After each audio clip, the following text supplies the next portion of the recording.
Imagine waking up one day and finding that the road you take to work every day has been closed. This is exactly what happened last month when the 14th Street Busway in New York City opened. Starting on October 3rd of this year, private vehicles have been banned from the roadway and only trucks, buses, and emergency vehicles are allowed. This isn't a temporary detour, but rather an 18-month trial program that could potentially be made permanent. So why would New York take such an extreme action? It's partly because the main bus line that runs through 14th Street, the MTA 14, averaged only 3.8 miles per hour, slower than many people can walk. On top of that, the L subway line that runs directly underneath 14th Street was temporarily being closed for a redesign. These challenges are what led the New York City Department of Transportation to ban cars and vehicles from 14th Street. The project was rolled out as a part of Mayor Bill de Blasio's Better Buses plan to provide faster, more reliable public transit, allow for car drop-offs and deliveries, and neighborhood requirements. The goal was to increase ridership and increase the bus speed by approximately 25%. If you were to walk around Chelsea in the West Village, you would see flyers all over the place warning people of an onslaught of cars and traffic jams on all the numbered streets throughout Manhattan. This was a bit of a hyperbole, but it's easy to understand why the residents might fear increased traffic in their side streets. These city officials expected the pushback, but maybe not so quite harsh, given that they were just trying to improve public transit, and after all, it is a very progressive community. For the community, they were far more concerned with their comfort and familiarity with the area than they were with actual improvements to community health and the public transit system. Business owners had their concerns as well. If people weren't going to be able to drive and park in front of their stores, how are they going to get any business? After 3 months of litigation, the lawsuit was finally thrown out.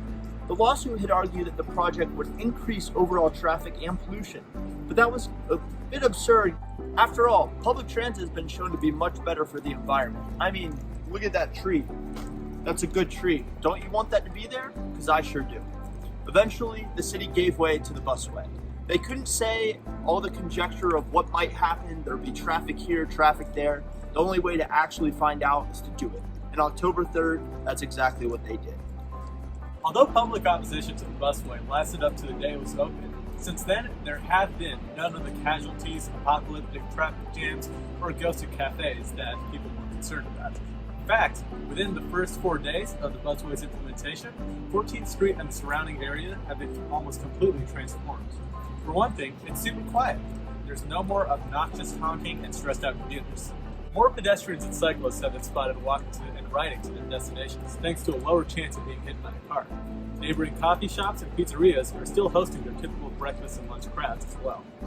Because of all this, bloggers and journalists alike are calling this project the miracle on 14th through 16th Streets.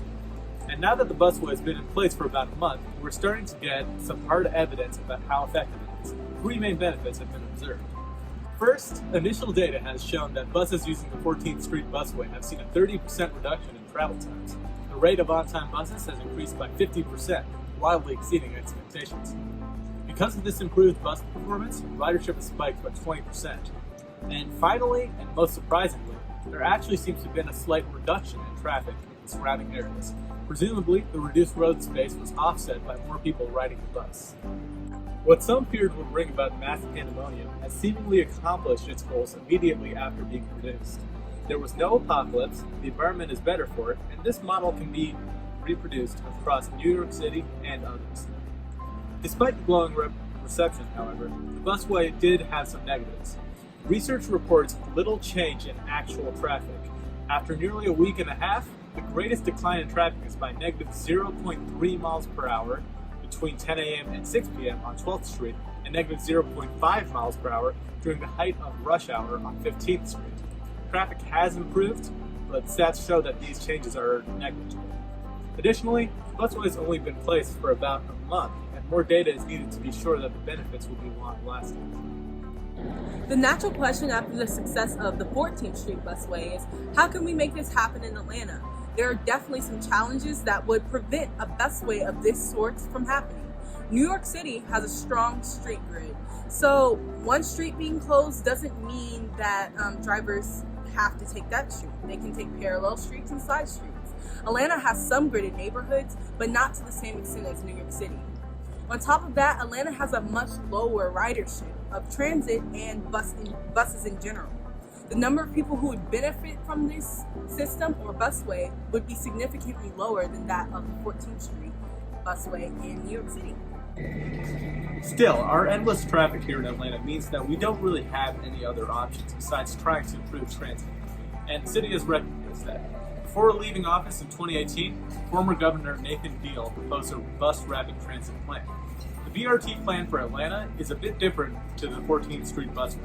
Buses would be given dedicated lanes for their exclusive use in dense areas, instead of closing entire streets like in New York. But the idea of giving space only for buses is still the same. As New York City did with their busway, Atlanta is hoping that showcasing a successful example project will get the public on board for expanding BRT in the city. On Thursday, November 14th, MARTA brought this underway by presenting information to secure funding for Atlanta's first BRT line. This line would go from downtown to Summerhill and Peoplestown neighborhoods, connecting the 5 Point Station to the Southside Beltline. More bus rapid transit is going to happen in Atlanta, then this first project needs to go almost perfectly. The downtown streetcar is considered a failure, as it is constantly getting stuck in traffic. In order to avoid a similar fate, the Summerhill BRT project needs to learn from New York City and get dedicated lanes for buses. As a member of the Beltline Rail Now group states, we need to see that MARTA is aggressively working this and other opportunities to deliver meaningful transit faster. This attitude is shared by many concerned citizens and officials who are no longer content with Atlanta's obsolete transportation system. Fortunately, we might be able to find a way out of our 24/7 year-round traffic using the lessons from New York City's busway.